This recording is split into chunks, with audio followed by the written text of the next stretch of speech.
নেতৃত্বের জন্য যেটা লাগে সেটা হচ্ছে কম্পিটেন্স, বক্তব্যের পারঙ্গমতা, এটা লাগে। যিনি নেতা হবেন তিনি কথা বলতে জানতে হবে, কথা বলতে পারতে হবে।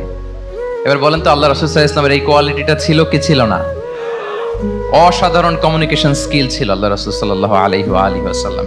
এবং ওনার পাবলিক স্পিকিং এর যে কি দক্ষতা, আমরা ওনার বিভিন্ন বক্তব্যে, ওনার জুমার খুতবায়, ওনার বিভিন্ন আলোচনায়, বক্তব্যগুলো থেকে আমরা বুঝতে পারি। তাহলে নেতা হইতে হলে তার এলোকোয়েন্স লাগে, বাগ্মিতা লাগে। একজন মানুষ সর্বপ্রথম কোন জিনিসের প্রেমে পড়ে জানেন? কথার প্রেমে পড়ে। কিসের?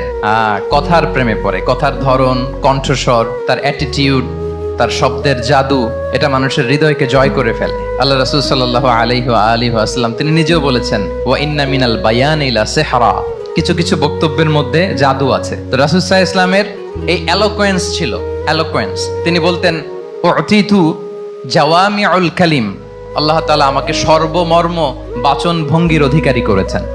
মানে উনি যেটা বলতেন এটা ছিল very precise in wording but comprehensive in meaning. এটার যে দোতনা, এটার যে appeal to the heart of the people, to the heart of the listener, এটা অসাধারণ, মানুষের হৃদয়কে জয় করে ফেলতো। আল্লাহু আকবার। তাহলে নেতা হইতে হইলে তার কমিউনিকেশন স্কিল লাগবে, কি বলেন? লাগবে। এখন নেতা আসছে, উনি বক্তব্য করতে পারতেছে না, তাহলে কি নেতা হইতে পারবে? তাহলে পাবলিক স্পিকিং, কমিউনিকেশন স্কিল, এটা ইটস এ মাস্ট, এটা নেতার লাগবে। যেমনটি রাসূলুল্লাহ সাল্লাল্লাহু আলাইহি ওয়াসাল্লামের ছিল। উনি সর্বমর্ম বাচন ভঙ্গির অধিকারী ছিলেন। বলতেন কম, কিন্তু এটার অ্যাপিল ছিল অনেক বেশি, এটার ব্যাখ্যা হয়ে যেত অনেক।